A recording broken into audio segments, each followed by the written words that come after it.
You are watching the incredible Berries Blue. I'm Sonia, the super talented lead vocalist, and that guy over there rocking the guitar is Eric, my boyfriend. He's also our composer and backing vocalist. Yep, my man's good at everything, just like me. Actually, he's the one who discovered my vocal talent and helped me on my road to fame. Our debut album exploded onto the charts. And the rest is history. Eric asked me to be his girlfriend right on stage after our set. I don't know who was more excited, me or my adoring fans. Everything was perfect. And then our next album flopped. I guess all that pressure had interrupted Eric's writing process. I tried to send him positive energy. We had a big show coming up to debut our new single and start our comeback. Who knows when the sun will rise again, right? But during our performance, as Eric stepped back to give me the spotlight, I stepped forward and suddenly slipped and fell. Sonia, your nose!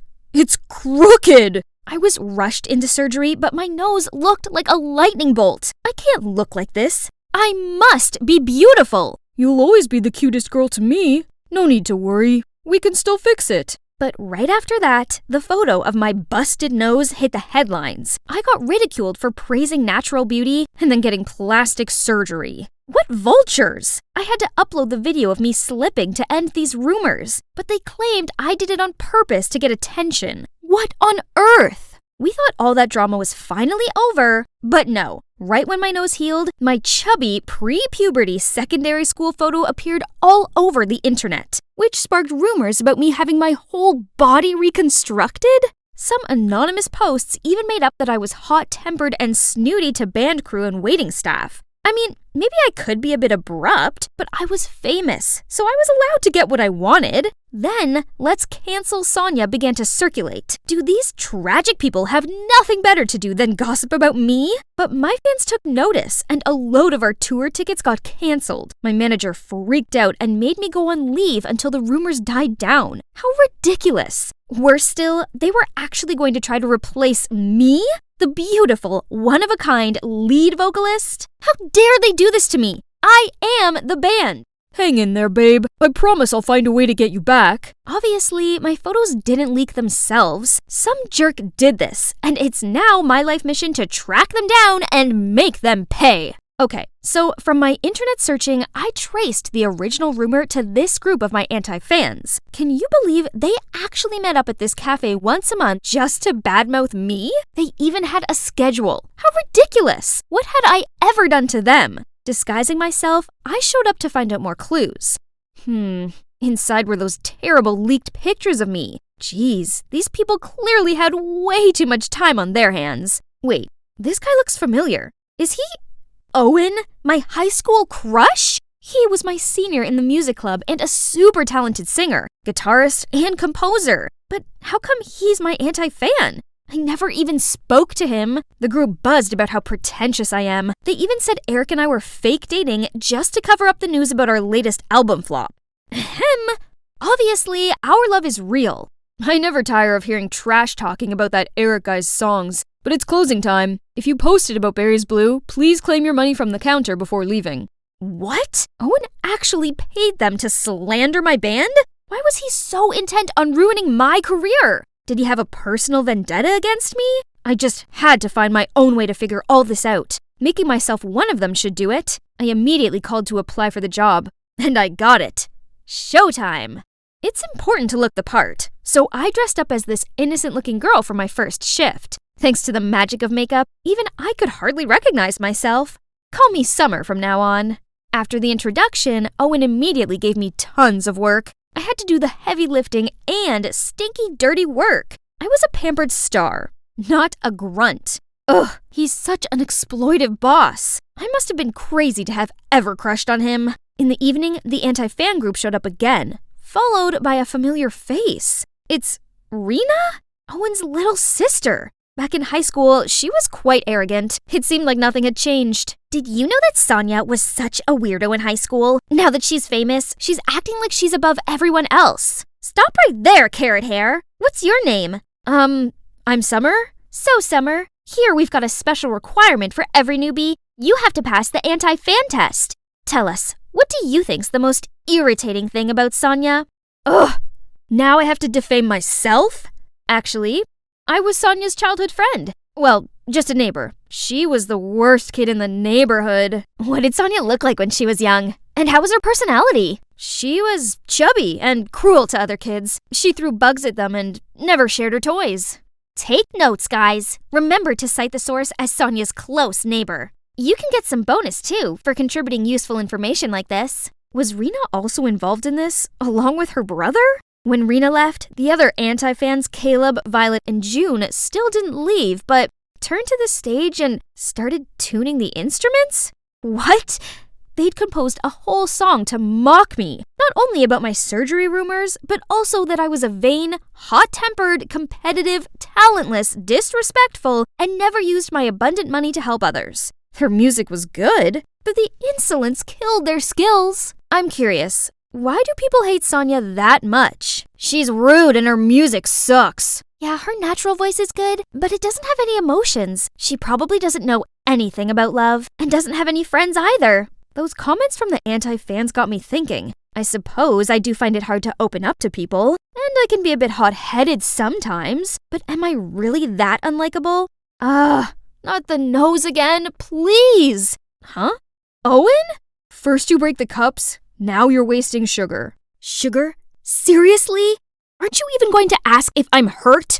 If I leave here with just a scratch, this place will be finished, you know. This place was fine until you showed up.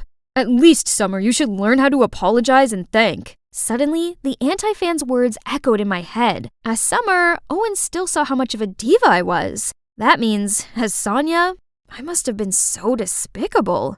I'm sorry. I should have thanked you for helping me. That's okay. I'm glad you're not hurt. Don't forget Rena's reward at the counter. Take it before you go. Why do you have to pay others to badmouth Sonia? I'm only going along with all this for my sister, but it brings more customers in, so whatever. So the person behind this is Rena? I don't think so. Someone must be pulling her strings. But who? I don't know. Why are you so concerned, Summer? I was just curious. I used to think badly about Owen, but beneath his cold front, he's kind of sweet and caring. Just like years ago.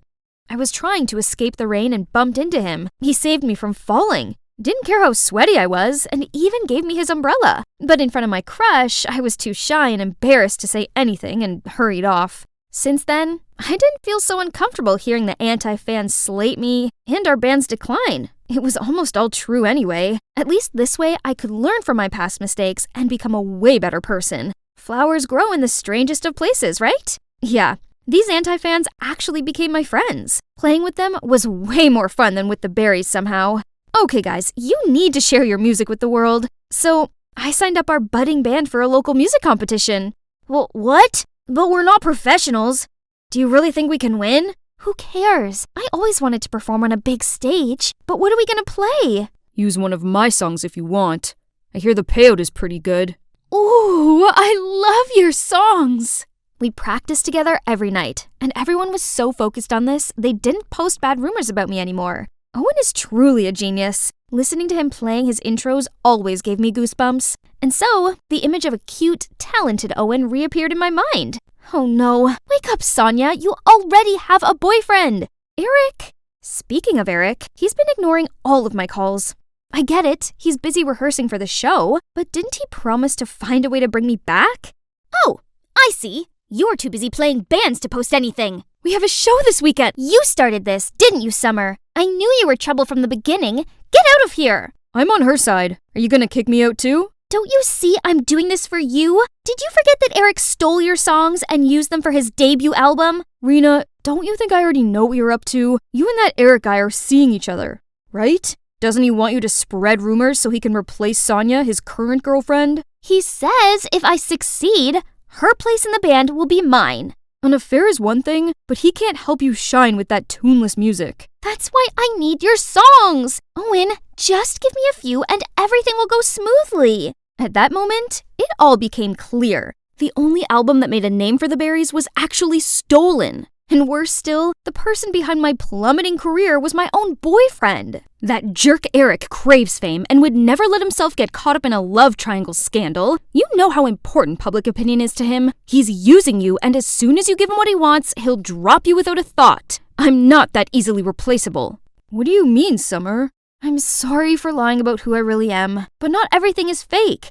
I wish you could feel it. Pass my words to him. I'm out. And you, Rena?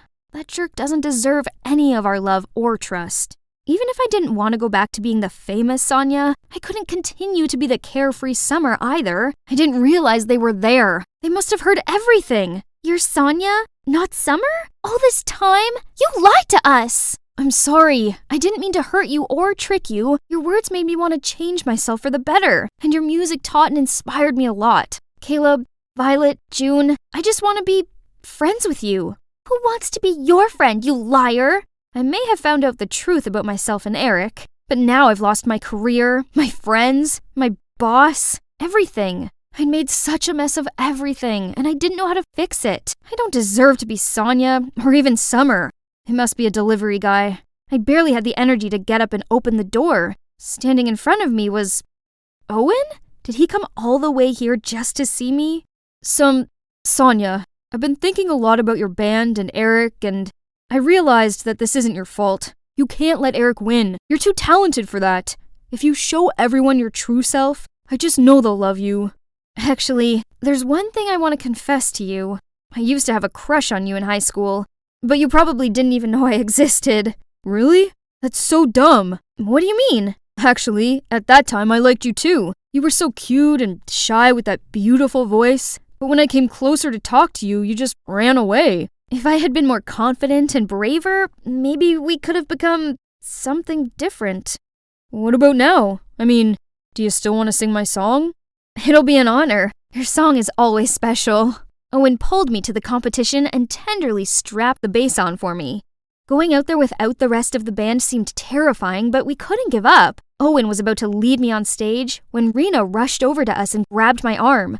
Sonya, I messed up. It's true that Eric was using me, and I had been so blind to trust him that much. I've corrected the misinformation about you. I was hugging her when the rest of the anti-fans appeared. I apologized to them how I was now a better version of myself because of them. Turns out we really like Summer, so we forgive you. Now we're ready to rock the night. You can't sing with them, Sonya. That song is supposed to be the theme song in our next album. Eric, it's Owen's song, not yours. And didn't Rena tell you that I no longer give a damn about your band? I did. Seems he wasn't listening. We've published your dirty plan all over the forums, so everyone can see what a jerk you are. No, you have to come with me. Tell them you made it all up. Leave her alone. I won't let you take anything from me again. My song or my girl. She's our friend now, so excuse us. We need to get on stage and perform our song. I can't believe I'm back on stage again. Only this time, it's so much better. My bandmates are awesome. The song is amazing, and the crowd is going wild. I saw Eric shamefully disappear through the crowd. Tough luck. That's what being a big slimy liar gets you. Toward the end of the song, Owen pulled me close to him and the crowd went silent. All I could hear was the beating of my heart when he gave me the best kiss ever. Augustine and I almost took down this fake Roblox plushie smuggling empire when the gang leader suddenly turned vigilant and ordered his members to armlock us. Pablo, you got it all wrong. We're here to make a business deal. You don't fool me, you sneaky little rats. Think you can catch me? I am invincible! Mwahaha! Suddenly, there was a knock on the door. Pizza's here. Please take your order. Did any of you morons order pizza? Sorry, boss. I did. I was starving. Please could I have a bite quickly before executing these snakes? Go get the door, you Dumbo. You, hands over your head. Pablo then came, hide behind the door as it opened, and standing there was Jane. Hi, lunchtime. Jane then pulled up her skirt slowly, revealing her stocking. While the gang were dumbfounded, Augustine quickly restrained the gang member, while Jane slammed the door onto Pablo. And me? I stomped onto the guy's foot, elbowed him in the face, and pinned him on the ground. Phew, all hail Queen Jane. Hi, my name is Naomi, a special agent, and these are my partners, Augustine and Jane. With Augustine as leader, we three have successfully cracked the hardest cases, including this one. Augustine is such a respectable senior agent to me, while Jane is actually my annoying stepsister/partner. It's your turn to write Pablo's case report. Don't push it onto me. Why do you always try to get away with tasks? Just like how you made me do all the dishes at home all the time, too. Team, we got a new case. Amy, straight A student. Lawrence High's representative to the upcoming United Nations event. Missing since Monday. Urgent request from parents and the school to bring the subject back safely. Suspect number 1, Shirley, direct competitor for the school representative title. A mean girl in disguise. So, starting tomorrow, we'll be students at Lauren High to investigate it. Can I join the girl posse and befriend Shirley? Nothing helps spilling the tea easier than blending in with the gossip girls. Okay, but we also got Diane, Amy's stepsister. Quiet and shy. Parents are freaking out and asking her to be watched 24/7 too. Jane, what do you think? I can approach Diane and keep an eye on her. Great. Remember, team, do not act by yourself under any circumstance. Lawrence High, I'm coming for you. On the first day of school with my excellent disguise, I confidently strode to the classroom. My mean girl covers quickly got everyone's attention, including this guy. Hey cutie, let me show you around, and you could show me the way to your heart. Marco, Lawrence High's jock with a notoriously long list of ex-girlfriends. Meanwhile, Augustine's also taking a good chunk of the ladies' hearts, including Shirley's, my target. So, I purposely walked past her, showcasing my $200,000 Hermes bag, and... Hey you! Yes, take the bait, fishies. You seem to have a sensible fashion style. Want to join our group? Sure, I'm Naomi. Right then, Jane passed by. In the shy, nerdy girl covers, of course. Hold on for a second, rookie. Did you borrow your granny's dress for school? Right, Naomi? I think... Oh, this hurts my eyes too. Who, in God's name, wears pastel pink in 2023? Shirley and her entourage were cackling, while Jane gave me a hostile look and stormed off. Oh, please. She didn't have to take it so personally. She should thank me for that instead, as now she can naturally be friends with Diane too. Since then, I started hanging around with Shirley and the girls. They love gossiping, which is indeed pointless. Until the topic of Amy came up. Have guys seen Amy around at all recently? Amy? Who on earth? Amy Hayward, the one competing against you for the school's representative. Oh, that stupid contest. I couldn't care less about it actually. Thank God it's over. I only joined it because my dad kept insisting. Shirley didn't even remember Amy, nor did she want to compete with her. And now that I've noticed, she's boisterous at times, but actually quite straightforward. My guts are telling me it's not her. So I brought up my concerns about the case at our next meeting. I'm pretty sure Shirley is clear. What? Do you even think before saying? She's our #1 suspect. Plus, from what Diane told me, she's always picking on other students. Yeah, but that doesn't mean she has ill intentions towards Amy. You need to stop judging people too quickly. Excuse me? How about you stop siding with the devils? Or you find it hard because you're one too? Enough. Let's just keep your assumptions on hold for now. We need more clues before acting on anything. Dang it. If only I got some solid evidence. Jane just always slowed down the investigation, so the next day I went to find Diane myself to ask some more questions about Amy, but Marco stopped me with, a bunch of roses? Roses are red, violets are blue, sugar is sweet, and so are you. Be my girl, will you? I was still processing this when Augustine came from afar and went straight into the roses. Oops, sorry, I had my sunglasses on. Marco looked like an erupting volcano while Shirley gave an earth-shaking squeal. Eee! Oh, that body and that grace. Oh, great Lord, please spare me. During independent reading, Marco and his army came marching toward Augustine to pick a fight. But Augustine completely ignored Marco, which infuriated him even more. Hey, you! Turn your coconut head around and have some courage to face me. Augustine calmly stood up, returned his book as if Marco was invisible, and came to ask me to have lunch with him? He pulled me out of there, leaving Marco behind, grunting like a mad pig. It feels good living student life and having the boys chasing after you. Stay away from those teenage boys for me, will you? I don't see why. Don't get your identity revealed. Don't worry, and Marco's such a kid, not my type. By the way, you want to experience a heartfelt infatuation too? Think Shirley is laying an eye on you. The look on his face is priceless. Who would have thought this charismatic agent is actually allergic to girls? During PE, I saw Shirley purposefully tripped and fell in the direction of Augustine, but ended up on the floor instead. Augustine then dashed over to me for help when Marco stopped him midway. Still holding grudges with Augustine, Marco announced a dodgeball war. Oh boy, didn't know what he got himself into.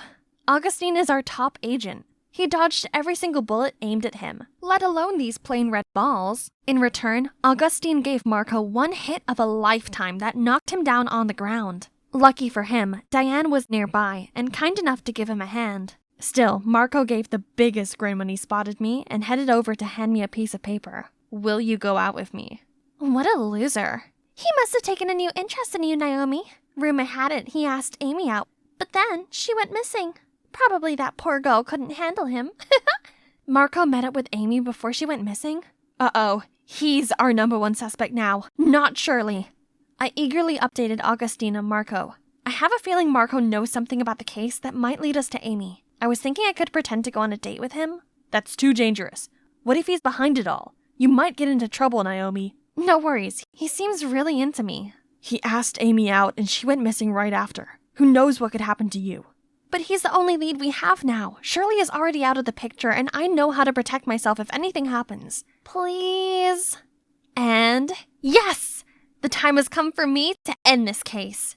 During the date, Marco was so caring, but I was dying to know what happened to Amy that day. So, I heard you and Amy were a thing before? Nah, we never got together. How can you be so perfect? Are you an angel? I heard otherwise. Rumors had it you even went out with her. Let's just focus on us, why don't you? But I want to know more about you too. Fine.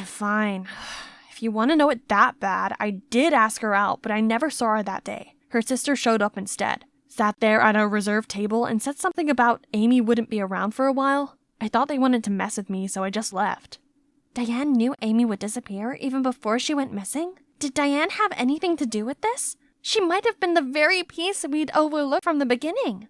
I got to the office and saw Augustine fidgeting around. Are you okay? Did Marco do anything to you? I'm fine, and I got the biggest news. I then told Augustine and Jane everything and posed my doubts for Diane. Why Diane? She's just a vulnerable victim who gets picked on all the time. And you know by who? Shirley! She might appear vulnerable, but who knows what she's got inside. And you remember how she came to help Marco up that time? Now that I think about it, she was so worried for him. She obviously likes Marco. It's possible she might get jealous of her sister. Oh, stop! Not everyone is a jello like you. What? Team, this is getting nowhere. For now, let's just agree on keeping Diane close. Again, no one is to act by themselves. A jello? Just watch me nail this case before you do, Jane. The next morning, I saw Diane secretly watching Marco play basketball. I swear to God, Diane is definitely into him and involved in her sister's missing. But Augustine wouldn't let me do anything. That'd leave me with the only option, which is to keep Diane's activities on watch. Indeed, she's been acting very strange lately. She received regular phone calls and would get out of class, just to return with a troubled face. I decided to tail her that afternoon. She looked very suspicious and kept turning around to check if anyone was following her. She's definitely hiding something. We were walking for quite some time, passing a vast area of abandoned field crops, until she stopped in front of a shabby house. This is clearly not a building for residency. The whole place looked so torn apart, and even had traps everywhere. Thank God I had all that training back in the academy to spot these deadly traps. Suddenly, I saw a flashing shadow sprinting right across the room. I quickly followed and saw a door leading to the dark basement. Diane, or whoever was staying here, is not going to be simple to deal with. Oh no, it's a trap! If you dare move an inch, you're done. Now tell me, who are you? Are you from the Dixie Mafia trying to get back at me? Mafia? No, you got it wrong. I came to check on the electricity for this building. Please calm down. She's lying again, Mr. Gordon. I knew she was up to no good. Speak now if you want to stay intact. Oh, no. I should have listened to Augustine and not let my stupid adrenaline take over. Is this the end of my mission? The end of my life? Suddenly, there was a loud banging sound. FBI! Don't you dare touch her! It's Augustine! FBI? What? No, what's happening? Are you not from the gang? Jane was there for me too. She quickly took the bomb remote and turned it off. Fake bomb, are you kidding? I quickly got out of the trap safely. Special Agent Naomi Cooper, where are you hiding Amy? No, you got it all wrong. Mr. Gordon's Amy's biological father. How can he hurt her? I looked at Augustine and Jane, who were as shocked as I was. Mr. Gordon used to work for the gang, but he turned his life around. That's why he thought you were the old gang coming at him for revenge. Not long ago, he contracted a serious illness that needs a kidney transplant, and Amy is the only relative he's got left. You're telling me Amy agreed to give him a kidney? Then why are you here in the dark? Why hide? Because Amy's mom hated me and forbade me from seeing her, let alone giving me a whole kidney.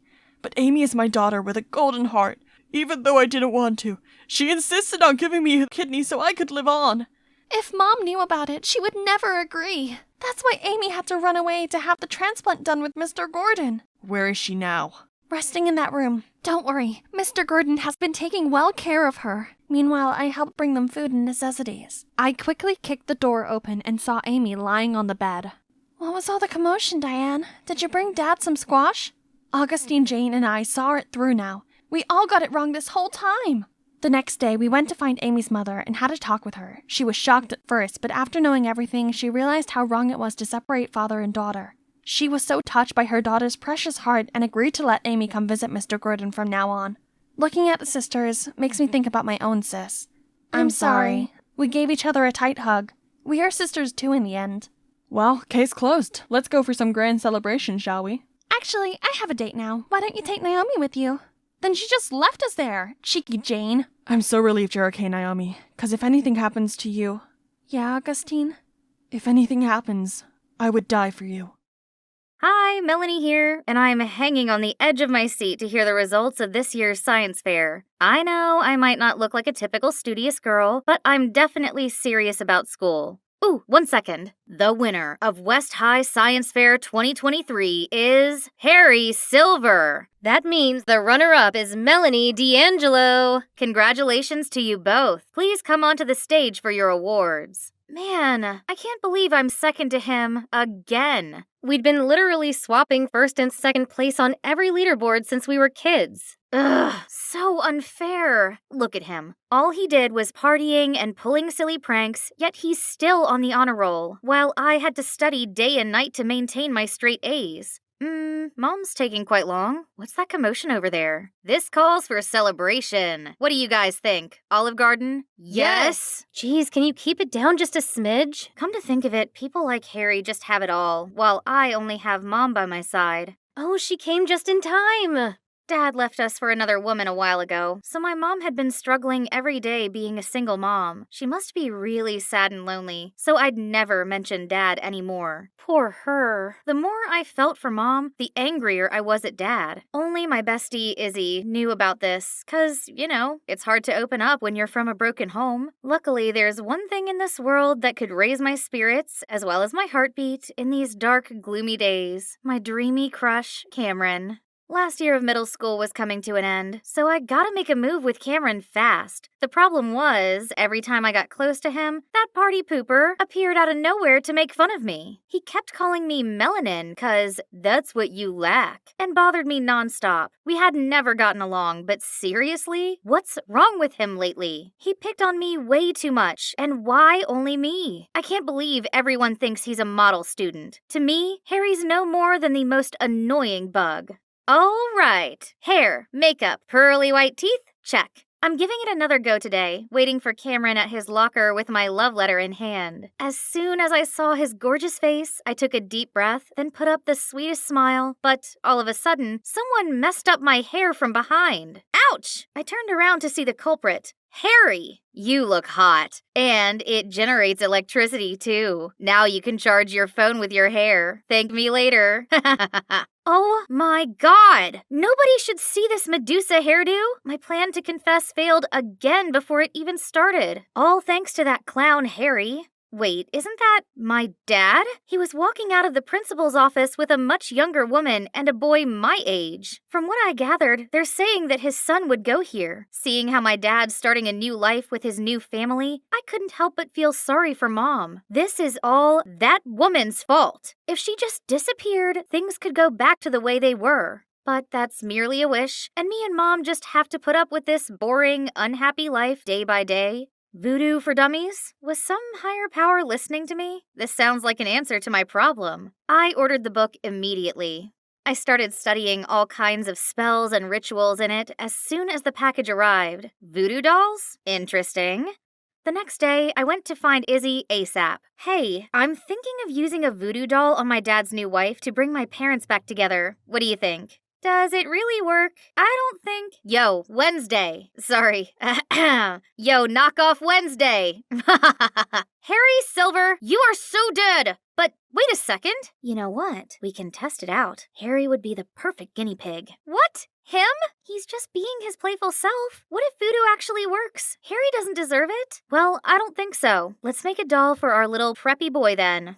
Crocheting a doll's easy. However, the tricky thing was getting my subject's hair, and you bet I won't get physically close to Harry even if someone pays me to. So I got this, a Ouija board. It will help me figure out the code for his locker. There must be a few strands stuck on the fancy hairbrush that he kept inside. Ugh, but none of the combos worked. This is the 10th time already. How about this? There we go. But there were only books inside. Boring. Then the soccer team's changing room it is. I will definitely find something on his uniform. Let's see. Harry, silver. There it is. Aha! Gotcha! I was about to flee the scene when I suddenly saw a boy with only a towel around his waist. Ah! I sprinted to the door and dashed straight through the hallway. That was close. Okay, I still had a voodoo doll to finish. And it's done. I excitedly show Izzy last night's work. Pretty good, huh? It has Harry's hair, too. What? How do you know it's really Harry's? What if it's somebody else's? Well, Hey, did you hear some perv with panda eyes was creeping around the boys' changing room yesterday? Go away. But don't worry. Starting today, we'll take turns guarding the entrance to catch them. Oh, what a coincidence. You fit the culprit's description perfectly, Melanin. But you're definitely not that pervy, are you? I was so mad I felt smoke coming out of my ears. I wish my gaze could kill that brat. Mel, you're squeezing the doll's arm. It's gonna come off. Whoops, my bad. Next time I saw Harry, he had bandages all over his right arm. Hang on, did I do that? Feeling guilty and curious, I approached him. Hey, what's wrong with your arm? It's been in pain since yesterday for no reason. My doctor said nothing's wrong, but I kept feeling like someone's squeezing it really hard. Ugh, there it goes again. Oh, spooky. It means the doll is truly magical. I immediately came running to tell Izzy, and of course, she was shocked too. But hold up, nosy Artie? How long has he been standing here? This guy clearly had heard everything. He kept reaching for my doll. No way. He'd tell the whole school about it. Then suddenly, Harry sat down next to me. Melanie, my arm hurts. Feed me. What's he pulling now? Can't he see I'm in the middle of something? Right at that moment, Artie snatched my doll. Leave it to me. No, Artie, no! Not with milk in his mouth. Oops, sorry, I felt so nauseous all of a sudden. That was more than enough to make all of us firm believers. But maybe I should stop. I do feel guilty for dragging Harry into this. That afternoon, when I was about to throw the doll in the trash can, I saw Cameron walk towards me. Did Christmas come early? Hey, I was wondering if you're... Yes, I've been waiting so long for this day. An occultist? What? I mean, Artie was going off about a voodoo doll of yours, so I thought you might know a thing or two about love spells. But if that's not true, I'm sorry. What do you need a love spell for? Then he revealed he wanted to put a spell on his crush, Regina. So all this time, I had no chance with him at all? But hey, a love spell sounds like a brilliant idea. It could ensure my parents' reunion too. Sure thing, but I'll need your hair as well as Regina's. Also, some of your personal items for the spell to work. Obviously, I'll use his stuff, but in a love spell for me. And you know what I gave him? It's all junk with some of my poodle's fur. A few days later, I found a gift box in my locker from Cameron. My spell worked. I'm about to have a boyfriend and reunite my family. But before I could carry out that long-awaited plan, Artie came to me with a difficult request, making a voodoo doll of Brad, some transfer student who already established himself as a vicious tough guy. That sounds dangerous, and I already promised myself not to use voodoo anymore. Don't believe me? See for yourself. Then I followed him and witnessed another student being picked on by a much bigger guy. Hey, isn't he Dad's stepson? Okay, this Brad guy deserves it. So I agreed to help Artie. The next day, I approached Brad after class where he usually messed with other students. I managed to sneak up behind him and get one strand of hair. Oh no, busted! I quickly put the hair in the doll. This better work. Come on! Why isn't it working? And why now? Pesky little thing. Stop! I know those voices. Thank goodness. Touch her and you'll regret it. Yeah, we'll call the police. Brad just scoffed and left. Phew, what are you both doing here? And Harry, I thought your arm hurt. Then Harry and Izzy finally told me that voodoo had never been effective. Izzy knew that Harry only picked on me because he liked me? That's why she tried to stop me from using voodoo on him. But she couldn't, so she then told Harry everything. To be honest, I found your attempts quite amusing, so I acted like they were successful to humor you and myself. I was gonna stop though, but when you were being sweet to me and asked about my arm, I decided to keep it up. Oh my God! My bestie had been friends with my mortal enemy all along. Behind my back? Am I a joke to you? Why are you here? To make fun of me even more than you already did? Because I got worried when I heard you're going after Brad. Melanie, you're the smartest girl in school. I don't understand why you're doing all these dumb gimmicks. Yeah, you've been acting strange lately. Since when are you superstitious? What other choice do I have? Voodoo or at whatever cost? I need to get my parents back together, and that punk Brad is my dad's stepson. He deserves whatever comes to him for ruining my life. And you know what else? Both of you, get out of my sight for good! Then I stormed off. After that day, I no longer talked to Izzy, and Harry's relentless pestering finally stopped. But honestly, it felt a bit empty without them, especially with the upcoming school field trip. Of course, I'm still coming. Who needs them anyway? This is the chance for Cameron and I to be closer now that we're talking on the regs. It's gonna be the best trip ever. I'd never been the outdoorsy type, but does camping involve this many physical tasks? Almost done. What on earth is that? Isn't he under my love spell already? I mean, he even gave me a present. I was still in shock when Cameron came over to help with the tent. Thank you. No need to. I can't thank you enough. That spell of yours worked wonders. What does he mean by that? Then, out of nowhere, Izzy tapped on my shoulder. I've tried to tell you. Those two have been flirting for a while now. I guess Cameron just needed your spell as a little spiritual push. That means none of these has ever worked? There's absolutely no hope of bringing my family back? Feeling devastated, I burst into tears and ran off. I was running without looking and bumped into... Brad? Melanie, right? Just who I want to see. Or should I say, my dear stepsister. Your mama sent you here. Let go of me and piss off! I wonder how pathetic she had to be to have her husband walk out on her. If this was any other time, I would have fought back. But after all that just happened, I've lost all of my will to do anything now. Out of the blue, I saw someone charge at Brad and land a brutal blow on his face. I said I'd make you regret touching her. I had to stop Harry before he messed Brad's face up beyond recognition. It's time we got out of here.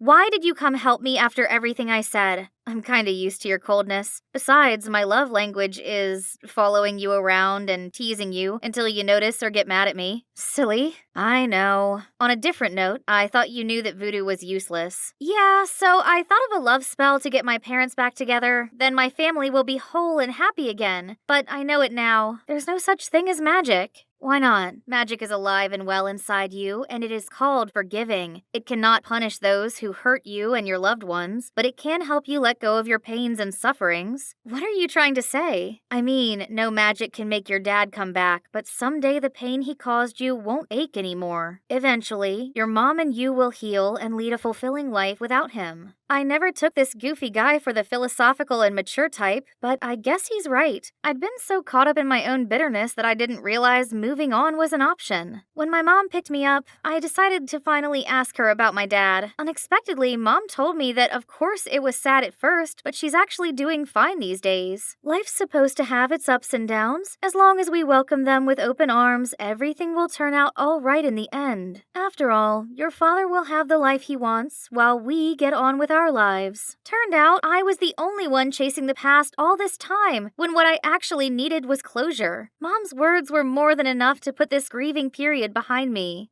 My last year as a middle schooler was quite eventful. Brad was no longer a problem since he got a taste of Harry's fist. Did I mention that we became a trio of best friends? For now, at least. Harry never stopped his shenanigans, but instead of getting annoyed like before, I found him quite adorable and endearing. Oh, just kiss already. Izzy! Hi everyone, I'm Lydia, and I'm gonna tell you my amazing but totally bizarre story. But before I do, please like and subscribe.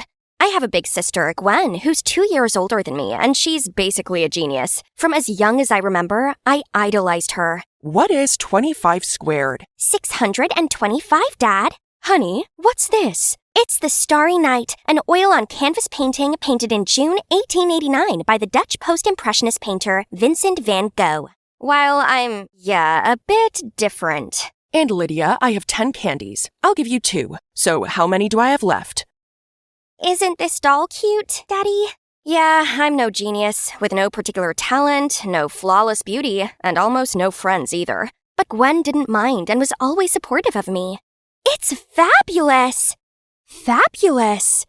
It's fabulous! That's why I adored her a lot and tried to copy everything she did.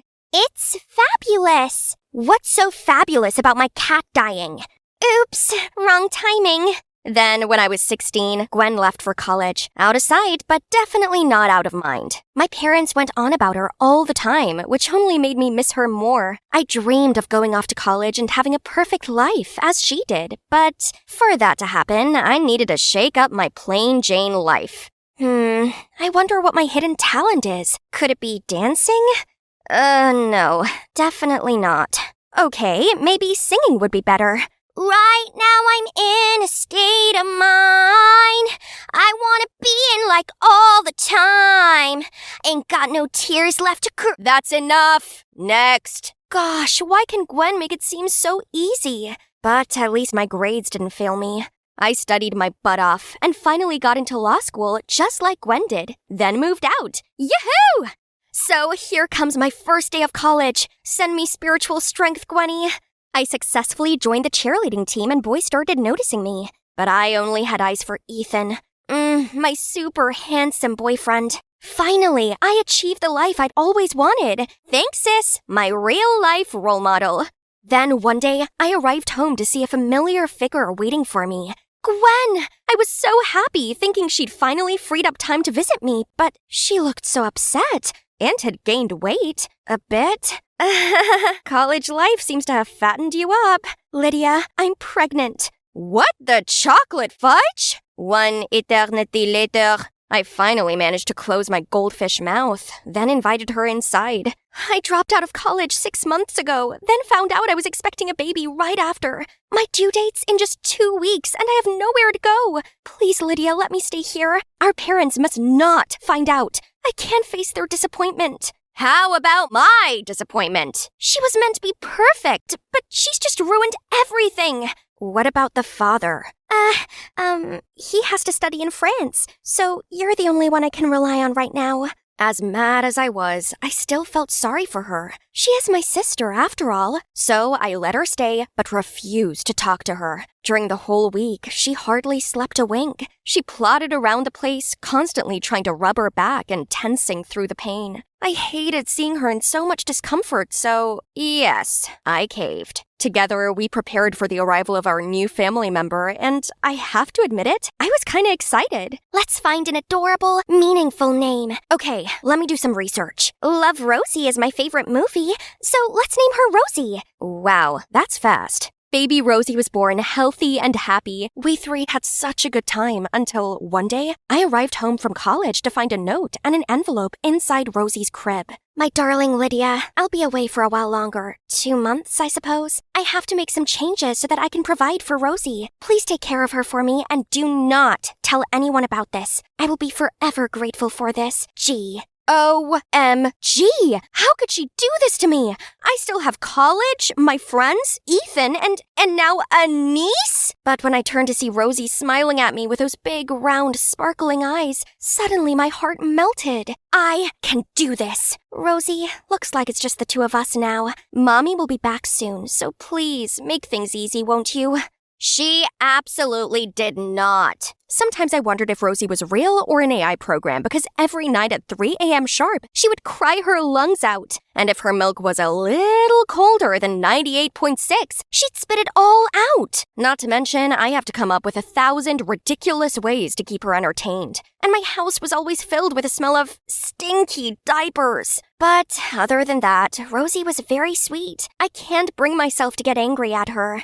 I had no other option but to take online lessons instead of going to class. One time, I forgot to turn off the mic, and suddenly, Rosie farted so loudly that the entire class immediately flocked around to look. Another time, I was so exhausted from staying up all night that I felt my eyelids drooping. Then, Lydia! Yes, dear, milk is coming!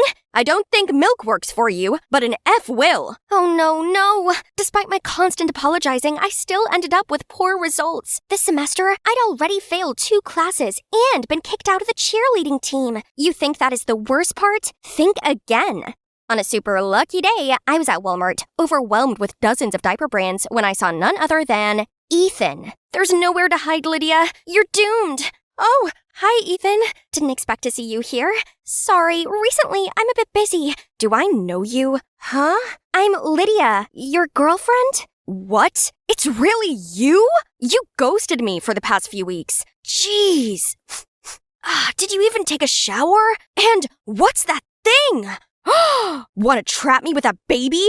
No, she's not my child. And it's true that I forgot to wash my hands after changing Rosie's diaper this morning, but anyway, please, I just need to look after her for a few more weeks and everything will be back to normal. That's enough. Look at you. You're just like a cave girl. By the way, use this. And you know what? We're over. No words can explain how pathetic I am right now. It's all because of your mom. She's such a... Now my life's a living misery, all because of you two. Shh. I'm sorry, Rosie, I didn't mean it. None of this is your fault. 2 months is almost up. When your mom's back, things will be okay again. But 2 months passed, and Gwen was still nowhere to be found. Worse still, the money she left ran out. I had no choice but to find work, so I took a personal tutor job where students came to my place to study. Not a single soul applied, until one day I opened the door to see this guy. Hello, can I help you? I saw this flyer and want to attend the class. Oh, really? Sure. Come on in. Turns out, he's Augustin. He wanted to get onto the same law course as me, but last year he didn't make the grade. I tried my best to keep an eye on both Rosie and Augustin in separate rooms, but once in a while, Rosie let out a squeak. You hear that? That's my cat. Solve this equation. I need to go to the toilet. But you went 10 minutes ago. I have a small bladder. It runs in my family. Any problems? If you fall in love with someone, just confess like this. My love for you is like diarrhea. I can't hold it in. Mwahaha! Disgusting. I pity anyone who falls in love with him. I hurried back in to see him on his phone. So much for working hard. Huh. Hey, if you really want to get into college, at least put some effort into it. Like how you did your Snow White makeup. Oh no, it's baby powder. It's flour. I'm making bread. Didn't know you can make bread in the toilet. It's okay, teen mom. No need to hide your baby anymore. No judgment here. Seeing as the game was up, I told Augustin the truth. Surprisingly, he seemed understanding and even asked if he could see Rosie. Whoa! Who knew Mr. Jokester could be so good with babies? I've never seen Rosie so full of joy and laughter like that. Gradually, I no longer saw him as my student, but more like a friend. It's not like he came to my place to study anyway. We talked a lot, even outside tutoring sessions, and I learned so much about him. You'll never fulfill your law school dreams by playing games all the time over studying. Who said law school is my dream? And this is not a game. Huh, a fashion website? Don't tell me it's yours. Yeah, I'm the founder of this brand. No way. And what's this? Can you really sell this plain cap for $200? It's not about the cap. It's about the brand's design. He then told me he had always dreamt of opening his own fashion chain, but his parents never supported it and just wanted him to be a lawyer like them. That's why he was never serious about his studies and messed about. So, what's your dream? Become the best judge in America? It's totally not a hard question, but why am I speechless? I just want to be as cool as my sister, but she's not so cool anymore. Right then, Rosie squealed and filled her diaper, which somehow saved me from the situation. But Augustin's question got me thinking. I need to find the answer. You look distracted. What's on your mind? I found it! I want to be perfect! That's vague. How do you define perfect, though? Does it make you happy? I'm not sure. How about this? Have you ever thought about it? Oh, this is nonsense. Forget it. I've forgotten to take care of myself for so long. My boyfriend dumped me, and now my friends also ignored me. I became a loser, all because of a baby. Right then, my lecturer emailed me. A last-minute spot had come up on the debate team for the most important competition of the year. This is my big chance. But how was I supposed to care for Rosie and prepare for it? After a whole night of tossing and turning, the doorbell woke me. Was it Gwen? Oh, it's just some strange guy. Hi, you must be Lydia, Gwen's sister. I'm Kyle, Gwen's boyfriend, and her baby daddy. What on earth? Look at him! I didn't know Gwen had such a weird taste in men. Aren't you studying in France or something? What? Yeah, but without my baby, France, Germany, or even the North Pole are all meaningless. Can I see her now? And after that was the reunion of the century. Thanks for taking good care of Rosie, but now I'll do it. That's my duty as her father anyway. Kyle might look intimidating, but he seemed to love Rosie sincerely. So even though it broke my heart, I gave Rosie to her dad. Besides, there's a huge opportunity waiting for me. I put all of my focus into studying, and it was all going amazingly. I ate the competition and left no crumbs, then even got invited back onto the cheerleading team. My dream life was back. But why did I feel like I had this big hole inside of me? Congratulations, best debater of the state! Thanks. Sup? You took back everything you wanted. Why the long face? I don't know. I just feel empty. So, what can we do to make you feel happy right now? So, here we are, at Rosie's place. What's that loud crying and scolding sound? I impatiently pressed the bell, and Kyle took forever to answer. OMG, is that cigarette smoke? And look at the house! It's a huge mess! What are you doing to Rosie? That's it. Give her back to me. You have no right to take her away from me. The only one who can raise Rosie with me is her mother. So tell Gwen to come back to me. What? You didn't talk to Gwen about this? Last warning. Tell Gwen to come here and ask to be my girlfriend again. Then I'll consider giving her the baby back. Excuse me, it's father-daughter time now. I fell on my knees like all my strength was drawn away. It's all my fault. I handed Rosie to him. Calm down, Lydia. Let's try contacting your sister first. I called Gwen 1,000,000 times, but no surprise, she didn't pick up. So I shot her a message about the current situation and asked her to show up ASAP. Me and Augustin waited outside Kyle's house for ages, and right when we were about to give up, Gwen finally appeared. We banged on the door, but that jerk Kyle refused to let us in. Oh, you finally showed up. If you want the brat back that badly, then it'll cost you, let's say, $5,000. What a lowlife! Gwen was inconsolable, and Augustin kept trying to kick the door down. Success! We were about to storm in, but then spotted Kyle running off with Rosie and jumped onto his motorbike. Call 911. We've got this. He led me over to his bike, and I clung on for dear life as we chased after Kyle. He was going so fast, and I thought we were going to lose him. Then suddenly, Augustin took a sharp turn up a narrow alley. What are you doing? He went the other way! Trust me, and hold on tight. We whizzed back onto the main road and managed to cut Kyle off at the town square. He tried leaving the baby there and running off, but the cops caught up just in time, and he was arrested. I'm so sorry. I shouldn't have left like that. I put you all in such terrible danger. All I wanted was to make things right. Gwen, it's okay. We're all okay. After that, we all went back to her dorm. Turns out she's now a journalism freshman. And I cannot believe my eyes. How could she live in a place like this? Why are you... My life wasn't full of roses at all. The perfect image that I built up was all fake, and it completely wore me out. But this is real. It's what truly makes me happy, so please understand. I didn't know that, but I'm glad you found your dream. You'll always be my coolest sister. And with a holding hand, Gwen found the strength to tell our parents everything.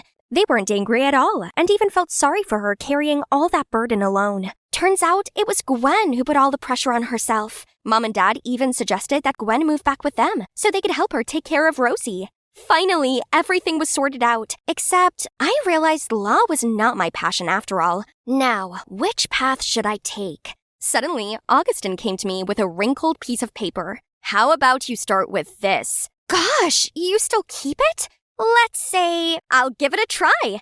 Hi, it's me again, and today is the grand opening of my baby clothes store. All the clothes here are my own designs. Adorable, right? And my marketing and branding expert, aka my soulmate, is this guy. Oh, of course, my family was also here. Mom.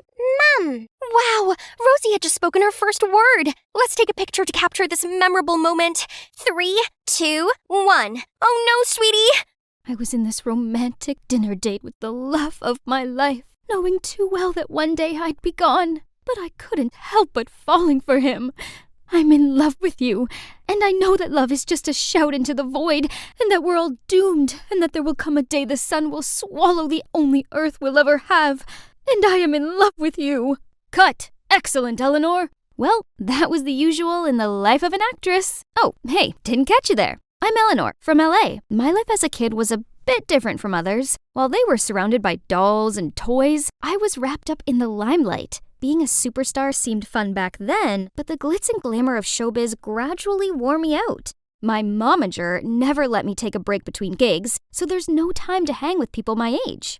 You know, I missed out on doing normal things like having sleepovers and going to birthday parties, and before I knew it, I was already swarmed with work and work. Sweetheart, I've got you another script. Take a look. Whatever, Mom. FYI, Jeremiah is also on the show. Seriously? Mom, that heartless jerk cheated on me. No way am I working with him. Eleanor, be professional. I've already signed the contract. Besides, Mommy's Bentley collection is missing this shiny golden one. I don't give a damn about your stupid car. Stop treating me like a GoFundMe for your lavish lifestyle. Mom can be insufferable sometimes. She dictated everything. But why bother now? No showbiz, no Mom's orders.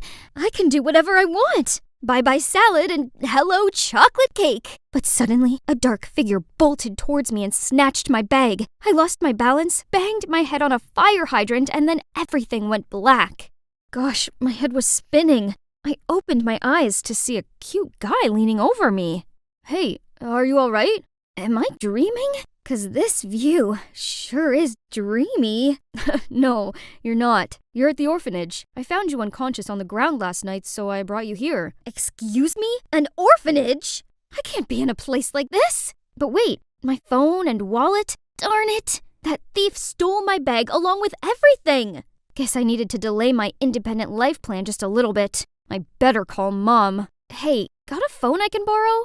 Suddenly, the TV broadcast a missing report. The young actress Eleanor Mitchell has been reported missing. Speculation is that this is a publicity stunt to promote her latest movie. However, her manager claims this is not true and urges anyone with information to come forward. That chick will soon reappear when she's hungry. What? I could be lying dead in a lay-by for all they knew, and they were still mocking me? I was so done with this. Goodbye, showbiz. I was leaving that fickle world behind for real. So I asked the orphanage's manager if I could stay here and help out. Just then, a group of kids noisily ran towards me and printed their hands on my shirt. No! My custom Chanel! Sis, come play with us. Do I look like a nanny to you? Go wash your hands, dirty children. Shoo! Shoo! You're supposed to go play with them? Ah, I forgot about that. I steered away to find another group of kids splashing mud everywhere. Ugh, are they training a bunch of farmers or something? The next morning, this strange screeching noise startled me. It's only 6 a.m. I sluggishly dragged my feet out of the room. People immediately threw me judging looks. I guess my first day at work started off on the wrong foot. I'd barely had time to sip my coffee before they made me do the washing by hand. This wasn't the Dark Ages. Hadn't they ever heard of a washing machine? One of the staff got annoyed with me and shooed me away. Alrighty, I'd go help in the kitchen. Peel half of these. Easy peasy. Just give me a few minutes. Voila! I'm good, right? But somehow, they still got mad at me. No other choices. I headed to the children's, but this place is pure chaos. I sure wish I had my earplugs. Suddenly, I felt someone grabbing my leg. I looked down to see the cutest pair of puppy eyes.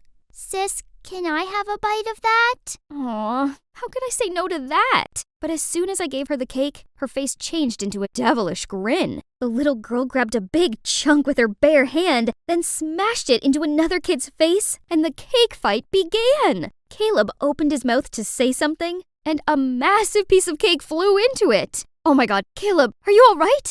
I didn't know they were gonna mess with the cake. You did this? Oh, you're so dead to me. He grabbed the cake and started chasing me across the room. What? This was so unprofessional.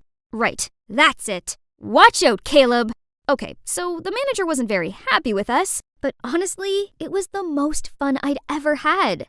Besides, after the cake fight, the kids seemed to like me. Whenever they saw me, they clung to my legs and begged me to play with them. One day I was in the garden attending to the flowers when this little girl ran over to me in tears. Oh, Pumpkin, what's wrong? Bella was adopted a few days ago, but they just brought her back. Poor kid. All I could do was pull her into a warm embrace and pat her back. Do you know what it is these kids crave the most in the world? Not new toys or expensive clothes. They just want love. Love? I never thought something so simple could seem so unreachable to these kids. Well then, This Eleanor will make sure they'll be showered in love from now on. There's still some troubles, but luckily, I had Caleb on hand to help. Then one night, I was sitting outside looking at the skyline when Caleb came over. He leaned across me and pulled something off my cheek. Oops, the kids must have stuck it while I was asleep. That's on you for giving them a sticker book. Eleanor, I'm glad you're here. I really like you and I'm falling in love with you. Will you be my girlfriend? Wow, I wasn't expecting that, but Caleb was a great guy, so being with him made sense, right? And the following days were fantastic. We found out lots about each other. Oh, there's something you might be surprised about me. I used to be an actress. Oh, I didn't expect that. I just think showbiz is kinda toxic. Sorry you feel that way, but believe me, I have no interest in it anymore. Good, 'cause it's all a load of pretentious jerks who think they're so much better than everyone else. That's harsh, I guess, but he's right though. Anyway, I've already found fairy tale love right here. But to be honest, I did miss the elaborate sets, the stunning costumes, the dazzling studio lights, and the feeling of morphing into a different character. So sometimes I played out Disney princess roles for the kids. But one time, Caleb stormed in on us. Look at you! You've fallen back into your old ways. Come on, kids. You have better things to do than this. My heart thumped in sadness. Acting was a part of who I was, but seems like he'd never understand that. And I don't want to upset him either. So I guess I had to put aside my passion and just focus on my new life here.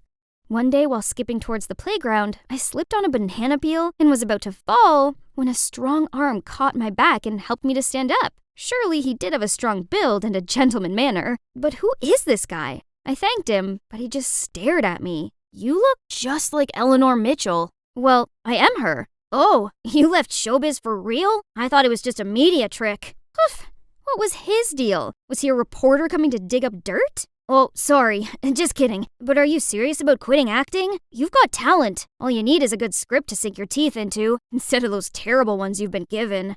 Huh? Was that considered a compliment? Turns out he's Frederick, a young screenwriter who came to the orphanage for inspiration and to help out. He even set up a mini theater for the kids to have their first cinematic experience. As you can see, anything's possible in movies. Even our most magical dreams can come true. I suddenly remembered why cinema had captivated me in the first place. It opened the audience to multiple perspectives and worlds. This is the cinema I love and dream of being a part of. And maybe that's why I'm naturally drawn to Fred. He might seem a little playful, but when it came to movies, he turned into another person. I cannot deny that my flame for acting was rekindled by his genuine sharings. I mean, everybody loves Fred. Look. Well, maybe not everyone. Okay, kids, but remember, studying is priority so that you can have a better life. Acting and scriptwriting is just a pipe dream. It's not real. Yes, studying is important, but arts are what we live for, what nurtures us from within. Art has no value. Investing money in arts is like throwing it out the window. There are people who barely have anything to eat. Why not use that money to help them instead? Gosh, these man children. They looked ready to start a fight, so I had to step up and stop them.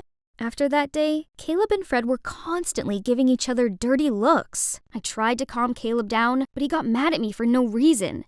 Things only got worse between them, and I felt awkward with Fred. Just let him be. I don't want his problems to get in between our friendship. By the way, I have something for you. Then he showed me his new script and asked me for advice. And guess what? The script was actually based on my life in the orphanage. He'd been inspired by my journey here. It was such a beautiful script, and I felt seen and understood, though we just met not long ago. Then out of nowhere, Caleb angrily bolted towards us. What the heck are you doing? He tried to drag me away, but Fred stopped him. Dude, can't you see you're hurting her? Not your business. Get your dumb writing hands off of her. Stop, Caleb, you're being rude. I'm not done with you, Eleanor. You went behind my back to swoon for this brat and his dumb art. I thought you'd be different, but you're just like them. Once a spoiled actress, always a spoiled actress, huh? So this is how little you think of me? Caleb, listen, acting is what I live for. I even tried to hold it back just to please you. And look where it got me. I'm done hiding my true passion. Caleb, we're over.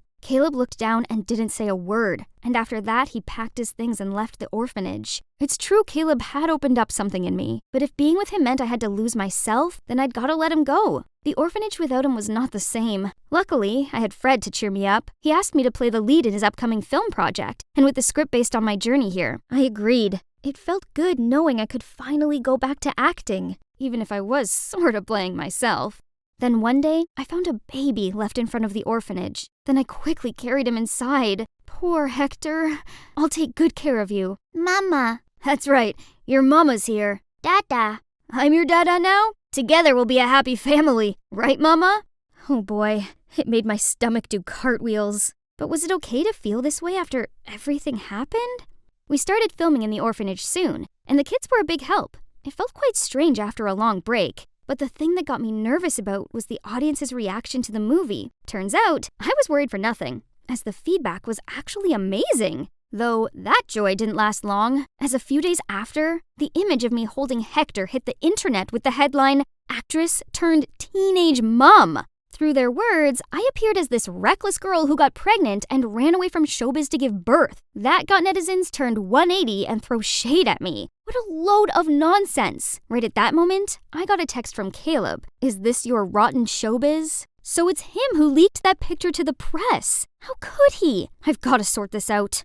Today's the day. It's time to shed light on everything. Hi everyone. Today I have an announcement to make. It's true, I have a baby now, and the father of my child is Jeremiah Williamson, my ex. Everyone gasped in shock. Just then, a man in black stood up and revealed himself. Ha! The prey fell for the trap. You liar! Everyone stop listening to her lies! Oh yeah? Then Jeremiah, why exactly are you here? He was completely speechless. That's what I thought. Now, Joshua, Jeremiah's private detective, may you please stand up? Among the crowd, both Caleb and Fred forced the detective up to his feet. Tell them what you know. The deal was Jeremiah felt humiliated as I'd refused to work with him, so he decided to hire this Joshua guy to dig dirt on me. That's how he got my picture with the baby. Luckily, Caleb caught the detective sneaking around the orphanage, and together, we set up the trap to lure Jeremiah in. Jeremiah still insisted he had no idea who this Joshua guy is until I showed the evidence of the transactions between him and his detective on the big screen. Any last words? Justice served. Let's see how he handles this scandal. Right at that moment, I spotted a familiar face in the crowd. Mom! I hadn't seen her for such a long time. Darling, I'm so sorry. I realize now how terribly wrong I've been. I thought I was helping, but turns out I only smothered you. But you're ready to make your own choices. Please forgive me, and don't leave me again. I'm sorry too, Mom, for leaving like that. I didn't mean to worry you. I threw my arms around her, tears welling up in my eyes. My time in the orphanage has taught me a big lesson. Family isn't always perfect, but they're the most precious thing in the world. Later, I stepped outside to see Caleb waiting there. What a mess. Thank you for helping me. Don't mention it. Actually, I should apologize to you first. That day I couldn't control my words because I was jealous. I'm sorry. And one more thing. I still have feelings for you, so can we... I know what you're about to say, but I've come to realize that we're not right for each other. I think I'm in love with someone else. Thank you for being kind to me. I could see the disappointment on his face, but then he gave me an understanding smile. Out of nowhere, the kids jumped out at me and insisted I go to see their paintings. They took me back to the orphanage and each held their own drawing. Hi, Eleanor. You're the most special girl I've ever met. Will you be my girlfriend? Fred appeared in front of me and held out a rose. So, Eleanor, what do you say? Oh, wow. What do you think, kids? That answers then? Yes. Yes, I will. Aha! A snowstorm's coming! Perfect for a race. Let's go, my loyal soldiers! Looks like a big storm, guys. Shall we head home? Scared already? Cowards! I was born and raised in the snow. This is nothing. Then I signaled for Bam and Holly to speed up, but they stopped and barked nonstop instead. Is that pile of snow moving? I hurriedly ran over to check. OMG! It's a boy! No, an angel with blonde hair. My heart was racing. Is this love at first sight? Help me. No matter how much Eldon and Era objected, I insisted on bringing this guy back to my place. I had to take care of him myself. Oh, looks like he'd woken up. Are you okay? Where am I? You're in my house. I'm Brenna, by the way. I found... Oh, God! Huh? What's wrong? Something on my face? No. It's just that you're too beautiful. Like a real-life Snow White. Then he said his name's Beavis. He came here to travel, but unfortunately was met by the snowstorm. Yeah, it's gonna snow heavily in the next couple of days, so you should stay here until you recover. After a few days, Beavis got better, so I showed him around, on the sledge. Although Bam and Holly were practically just walking, Beavis still freaked out so much, he huddled up against me. Hold on tight, I'm speeding up. We went up a hill, then through a pine forest and arrived at, ta-da, probably the biggest frozen lake he had ever seen. I taught Beavis how to drill a hole in the ice, then he excitedly dropped the fishing line. The following days, I continued taking him sightseeing, and we were basically inseparable. We went to see polar bears, kayaking among the icebergs. I taught him how to make instant snow by spraying boiling water into the cold air, and we even watched the spectacular auroras together. Wow, I've never seen such beautiful scenery before. Yeah, and I'd never seen such a beautiful face before. Just like that, Beavis spent day after another with me here in the Arctic. It's been so much fun, but for some reason, my friends Eldon and Era were not having any of it. They seemed to hold grudges against him or something. One time when I was arranging supplies in the root cellar, I heard Beavis's ear-piercing scream. I hurriedly checked and saw a white fox dashing out, followed by giggles outside the window. You're such a chicken, big city boy. It's just an extra-large kitty. Then Eldon and Era burst into laughter. Ugh, can those two show a little hospitality? At dinner, I cooked him my signature dish as an apology to Beavis for those naughty friends of mine. He was totally cool about it and even told me stories about his friends back at home and about their lives in Florida. Whoa, it sounds so magical. I wish I could lounge around on a beach and soak up the sun while enjoying my coconut drink, too. I went to sleep dreaming about the beautiful urban life. Suddenly, a knock on my bedroom door woke me up. I stumbled to answer it and saw Beavis. Hey, Brenna, could you take me to the toilet? It's too dark outside, and that fox might come back. How cute! He's really good at coming up with excuses to be with me. While waiting for Beavis, I planned out what we're gonna do tomorrow. As he got back from the outhouse, I couldn't contain my excitement and told him right away. Hey, I'm all better now. Maybe it's time for me to go home. Huh? Why so sudden? I'm sorry, but I really can't take this anymore. No, how could my first love end this fast? It hasn't even started. Brenna, it's so tough for me to live here. I don't want to boil ice every time I need a cup of water or go to the toilet out in the freezing cold. And how tiring that we can only go around on sleds. But even if we had a car, there's literally nowhere to go in this gloomy place. But still, I've endured it all this whole time because I can't leave you. I think I'm in love with you. Beavis, How about you going to the city with me so that we could stay together? Oh my, it turned out that we both have feelings for each other, but because of that, he had to suffer in silence. Such a sweet guy. And it's true, he wasn't built for this harsh climate. He didn't belong here. The next morning, I told Eldon and Era that I wanted to hang out in Miami for some days. Brenna, I don't think it's a good idea. That pansy boy must have coaxed you to do this. Don't buy those sweet words. I tried my best to explain how nice and polite Beavis was, but they wouldn't listen. Girl, he got you all blinded. You've only known him for a few days, not enough to tell what kind of person he is. Can't believe you're just one of those shallow girls. Who are you calling shallow? Yeah, right. I was blinded. Blinded by his kindness. Then I stormed off, leaving Eldon and Era behind. I just worry about you. Yeah, right. Worry? Or are you just jealous of me? I came home to a shivering Beavis. He couldn't stand this freezing weather anymore, and I couldn't bear seeing him like this either. So I told Beavis that I would go with him. Look how happy Beavis was, and I too was excited to visit his hometown. It's gonna be fun. It took only less than 2 days for us to arrange things out, buy the tickets, ask Era to look after Bam and Holly, and we're good to go. After a long flight, we're finally here. It looks like a completely different world in front of my eyes. Crowds of people rushing left and right. Suddenly, I spotted something. Oh, that looks just like my Holly. What a spoiled husky. At that age, my 2 buddies were already the best sled dogs in the area.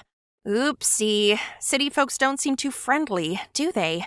Huh? What else? Why is it moving so fast and non-stop?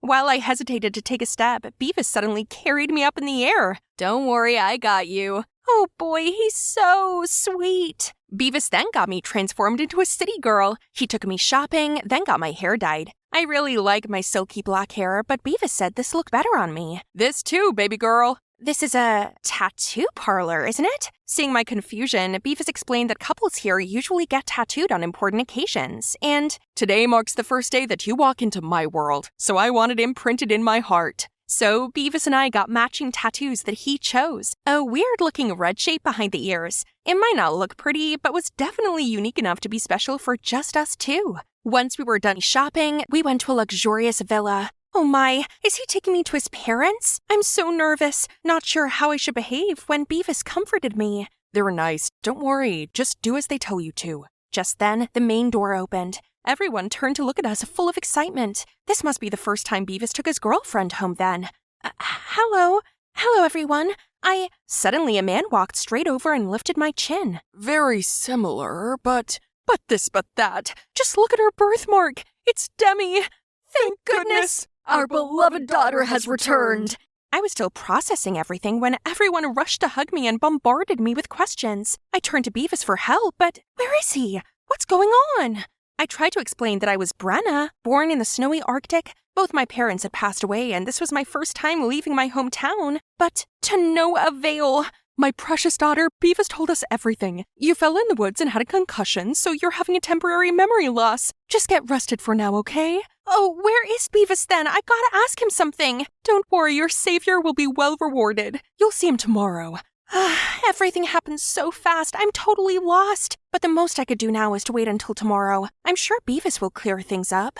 Upon catching sight of Beavis, I immediately unloaded it all onto him. Shush, just listen to me first. Turned out, Beavis worked here for the Atchley's family. He escorted their daughter, Demi, on a trip to the mountains, but she ran away. Mrs. Atchley was utterly furious about this and used his ill mother to blackmail him into finding Demi. That's why he risked going out into the snowstorm where we met. But why me? I have nothing to do with Demi. You and Demi look just like twins.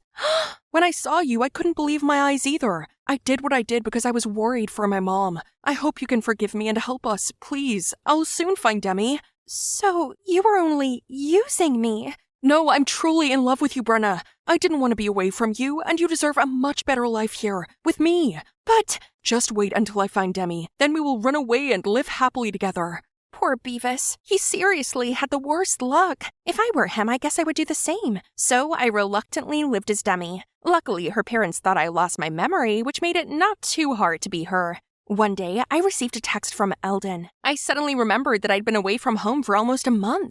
I wonder if Bam and Holly miss me. To say I was not one bit homesick would be a lie. But there's no way I'd speak to Eldon. So I called Ira to catch up on things and asked for her help in the search for Demi. It had been a few days already, but neither Ira nor Beavis had heard anything about Demi. Feeling too restless, I went for a walk in the garden. Wait, what's that noise? Eldon? See what you got yourself into, idiot. Told ya, I saw right through him. Why are you here? And what are you talking about? Ira already told me. Beavis obviously only sees you as someone else's replacement. He doesn't love you. Let's go home. No, let me go. Stop bothering my girl. Leave me alone, please. You're only making things worse. This place has everything and it's much better than a hellhole in the middle of nowhere. Live there all you want. Don't drag me down with you. Eldon immediately let my hand go. He didn't say another word but gave me a disappointed look. Was that too much? Well, he's the one who kept sticking his nose in others' business. Who is he to control me? After that day, I still saw him lurking around the mansion sometimes. So annoying. Who in their right mind would be out in this scorching heat? Today, Mrs. Atchley, suddenly took me shopping. I guess having a family like this isn't too bad, huh? She said tonight I was attending an important dinner party, so I had to put on this tight dress along with a pair of killer heels. They looked pretty good, but I really couldn't breathe. Jeez, how can anyone do this? It's literally harder than walking on thin ice. Ah! Phew, that was close. Thank you, sir. Careful, I can't be around to protect you all the time. Eldon, why is he still so kind to me? I wanted to say something to him, but Mom already signaled for me to hurry up from afar. I rushed to the car, leaving him there. Thanks to Mom's preparation, the guys there were staring at me without blinking, especially this special guest. Mom told me that I was supposed to be smiley and friendly to Otis, but how was I supposed to do that when he kept rambling all these boring stories? My eyes wandered around, searching for Beavis and an excuse to leave. What are you looking for, sweetie? The most important person is already right in front of you. Ugh! I pushed him away, then ran off. There Beavis is. We should get out of this boring place. Oh, Mrs. Atchley's here too? What? That's it? I risked being in danger just to find her and bring her back to you. Don't take me for a fool. I'm only her stepmother, but I can tell that girl isn't Demi. I just let you off since she resembled her quite a bit. You're in no position to demand. But didn't you get Otis all smitten also? Isn't that all you care about anyway? So give me my money. I had to rack my brain to sweet-talk that girl into coming here. That means your sickly mother doesn't exist either, does she? Oh, sweetie, you've heard it all. So what if that's true? You won't get a dime. I'll expose your scheme. Where are you going, sweetheart? It's bedtime. So my phone was confiscated and I'd been locked in this room for 3 days straight. They wanted me to give in and date Otis, but no way. I tried every possible way to escape, but always ended up getting caught. One morning, I was woken up by dogs barking. Annoyed, I went to the balcony to check and saw Eldon, and bam! Eldon signaled for me to stay calm and flew a paper plane to me, then swiftly left. Let's see. Fine then, if that's what he wants. Let's end things here once and for all. I agreed to date Otis like the Ashleys demanded. I even enthusiastically chose my own outfit, did my makeup with a cute hairstyle. Mr. and Mrs. Ashley were very pleased with that. They couldn't hide their excitement and even stood at the gate to welcome Otis when he came to pick me up. As his supercar arrived, Otis, the preppy guy, had just stepped out when Eldon signaled Bam to charge at him and scared him away. Meanwhile, the Ashleys were screaming for security. I was gonna leave in the midst of the chaos, but Don't you dare run away! Ugh! Holly jumped out of nowhere and made Beavis fall to his knees. Holly then bit on his pants and dragged him around. Good job, baby! Right then, a car stopped in front of us, and a girl stepped out who looked just like me. This must be Demi! Who are you? Why do you look exactly like my daughter? What kind of father are you to not recognize your own child? This is precisely why I ran away from home. After that, Demi exposed her stepmother and Beavis's evil plan in my stead. Demi's dad frantically apologized to his daughter and admitted that he'd always been so caught up with work that he overlooked family and his wife's scheme. Get out of my sight at once, and don't even think about bringing a dime with you. Then Eldon dragged me into the car, and in the driver's seat was Ira. Thank you, Ira. Just me? Eldon did most of it. I shyly looked over at Eldon. Thank you, and I'm sorry. It's okay, we're friends after all. I'll take care of you at all costs. Anyway, just hope that you've learned your lesson now, Brenna. Not all that glitters is gold. Eldon's right. This beautiful city is glamorous, but I don't belong here. I belong to the wind and snow, to the winterland I call home. Time to go back. The trip to the city was like a fever dream, but let's leave it all behind, 'cause I'm busy racing with Eldon. As expected, he's always as slow as a turtle. Hi, this is for you. For me? What's the occasion? The day we stop being friends. Brenna, what do you say if we become more than friends? Hey there, animated story show viewers. I'm Crystal, a model and influencer, and I'm here for the Trend Like This Influencer Awards. Why don't you come on in and get ready with me? I know what you're thinking. I have a unique look. You see, I have vitiligo, a condition that causes pale patches to develop on my skin. It's definitely different, but I don't really see it as a disadvantage, but rather one of my biggest perks in life. Since I was a kid, people have always gawped at me in the street. But luckily, my mom and big sis have always been there to support me. Honey, they're only looking at you that way because you're beautifully different. Yeah, Crystal, never doubt yourself. You're one of a kind. Thanks to them, I've grown to adore the way I look. Then one time, while we were walking in the park, this eccentric-looking man approached me. Oh my word, your skin! It's a masterpiece! Turns out, he was Bo Ivanov, the world-renowned photographer. He begged me to model for him, and with the encouragement of my mom and sis, I agreed, and my photos became a viral hit. That's when my interest in modeling sparked. I joined this awesome modeling agent and got to learn all poses for photo shoots, wear these gorgeous outfits, and best of all, have makeup done to complement my vitiligo, not to hide it. Ever since then, I've worked my butt off, fully committed to my work. That's how I became the face of multiple fashion brands and built up my influence empire. I wanted to pave the way for people like me to love themselves and celebrate our own uniqueness. 'Cause look at me, my career, my life could come to this point today, all thanks to my skin. And I wouldn't change it for the world. But then this morning came, I woke up to see, my vitiligo patches, they were gone! This can't be happening! I still have tons of fashion shows and events booked for the rest of the year. Without my patches, will they all cancel on me? Panicked, I called my manager, Alex, and she immediately rushed into my apartment. This shouldn't have happened. The project with Red Rush is next week. I know that. What can I do? Go see a dermatologist? No, Crystal. You can't breathe a word about this to anyone. You don't want to ruin your career, do you? Well, no, but I can't hide inside forever. No, you can't. But you can fake your patches. Just use makeup. Draw some on. What? You mean I should lie to everyone? Your choice. It's either that or kiss goodbye to your career. This is wrong, I know, but I've worked so hard for this. I couldn't just give up now. I guess the foundation would have to make do.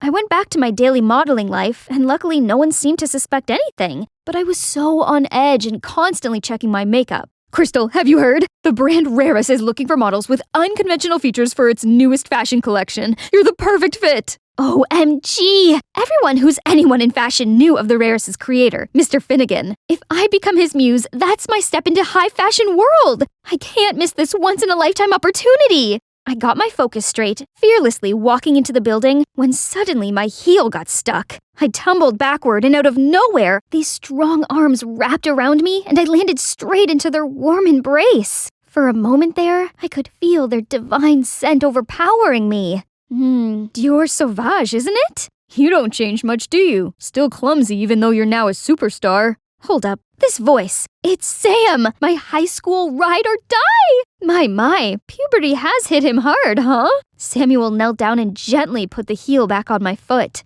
Yep, my heart was definitely flipping out of my chest. You're going in for the casting, right? Oh, yes. But how do you know? I'm one of the judges. I gotta go now. Break a leg. But not literally. Wow, Samuel's made a name for himself already. Impressive. Wait, Crystal, you're here for work. And now time to shine. I strutted my way along the catwalk, doing my signature twist-turn pose at the end of it. As expected, all the judges were mesmerized. This job was in the bag. Just then, everyone went ooh and ah at the girl next in line. It's Amanda! She's known as the Super Rookie, who challenges the modeling world standards. Ironically, that title once belonged to me, but that's how this industry works. You can easily be dismissed if not careful. We got the results right after the casting. As expected, I was in for the show. Hooray! Hey, Crystal, right? Amanda, huge fan of yours. Say, can a pro like you give this rookie any advice while we train together? You do know this is a competition, right? That means no help. Then I shimmied off. Day 1 of the training, and I already messed up. I had to disguise myself to sneak out and buy a new one. Crisis averted, but this did make me 30 minutes late. You're the professional. Act like one so us amateur can look up to. A veteran in modeling, or so they say. Those chicks wouldn't miss the chance to dethrone me, especially her. Welcome, everyone. May I introduce you to our Fall 2023 Haute Couture collection. It is inspired by the elegant art of ballet. So besides your usual training, you'll have a chance to learn some of the moves to capture its true essence. Then I'll pick my star, my vedette. Ballet? I hadn't done that since the accident! Little 6-year-old me was having a ballet performance and had to do this crazy spinning technique. But somehow, I ended up twirling like a humming top, then face planted right on the stage. I never forget the audience's mocking waves of laughter. No, get yourself together, Crystal. Whatever the challenge is, I'll succeed and rock the vedette position. The first lesson was catwalk. Easy peasy. No one came close to matching me. Good posture. Excellent posing. Well done, Crystal. Aw, he's so sweet. Can we just take a break to admire this piece of art? Come on, why are you so shy today, Crystal? Your patches are superb. Except they're just the magic of makeup. But the nightmare had only just begun. Jeez, these clothes were way too tight. They got me melting like the witch from The Wizard of Oz. Gotta go touch up. Then during another session, I couldn't keep my balance and was wobblier than a jellyfish. Meanwhile, Amanda effortlessly executed all those moves. A few days later, Mr. Finnegan organized a photo shoot, which we had to pose like a ballerina on this revolving platform. The past trauma immediately rushed back into my head. I stepped onto the platform shaking like a leaf. Only with Samuel holding my hands could I imagine to do the simplest pose. At least it's over now. My, our pro seems a little rusty, doesn't she? Just step back and let one of us younger girls take care of this. Right, Amanda? Go practice, Xena. Amanda stepped up to the platform. Her body started moving like a real swan. Gorgeous, Amanda. You're as graceful as the ballerina in the musical box. That's it. I think we got the shot. Well done. The whole set erupted in applause, and Amanda was the center of attention. Looks like you could learn a thing or two from your junior. Look, I may not be the best ballerina out there, but I'll show them where 1000% efforts get me in life. So I stayed later after the training to practice more, starting with stretching. Ouch, not as easy as it looked. Okay, let's try again. Just have to raise my leg and... Whoa! Okay, this time it has to work. And now the hardest part, sur le point. Uh-oh. Just then, Samuel appeared, trying to catch me, but we both ended up stumbling on the floor. Don't try too hard. You may hurt yourself. It's just, the vedette means a lot to me. I know you can do it. You've been such a positive influence, and I know that energy can get you what you want. No, my patches! I'm sorry, I didn't mean to. It's okay. I crossed the line. I'll just leave now. Don't, please. If you only knew the truth, you wouldn't think so highly of me. Hey, what's wrong? You can talk to me, you know. Just then, the lights brightened around us. What are you two doing here at this hour? Samuel looked startled and immediately kept his distance from me. Nothing. I saw Crystal practicing. Thought I could give her some advice. That's not fair. I need some too. What do you think of my releve? They started laughing together like a married couple. Since when did they get so close?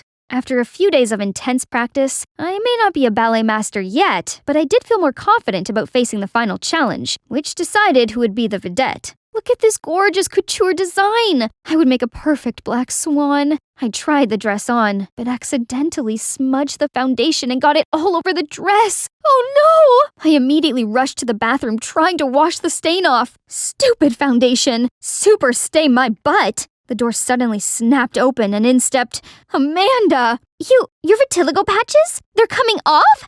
And what are you doing with the dress? I tried to hide it, but she already snatched it away from me. Is it foundation stain? Did you fake your vitiligo?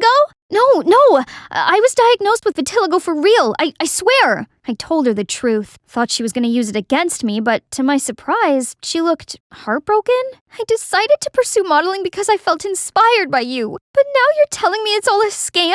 How could you? Amanda, wait, please. I thought you were against me. Does it matter anymore? Now that I got a taste of the truth, you don't deserve my respect. I was at an utter loss for words. I'd been so wrapped up in fear of losing my career that I couldn't care less how my action could affect those who looked up to me. I'm nothing more than a hypocrite. I couldn't live like this anymore. Vitiligo or not, I had to stay true to who I am. I walked straight up to the judges' panel and wiped all my foundation away right in front of them. Mr. Finnegan, I no longer fit in your collection. The truth is, my vitiligo has gone. I no longer have any unconventional features. Thus, I'm here to announce that I will cut myself from the show. I'm deeply sorry for all the trouble I caused. I turned to walk out the door, but there stood Samuel. Crystal, I don't understand. I'm sorry, Sam. I'm not the person you think I am. I ran home, hid under the blanket, and cried myself to sleep. Suddenly, a call from my manager woke me up. How can you sleep at this hour? The press is going wild. They're calling you an attention-seeking fraud. I immediately came to my senses and looked up the news.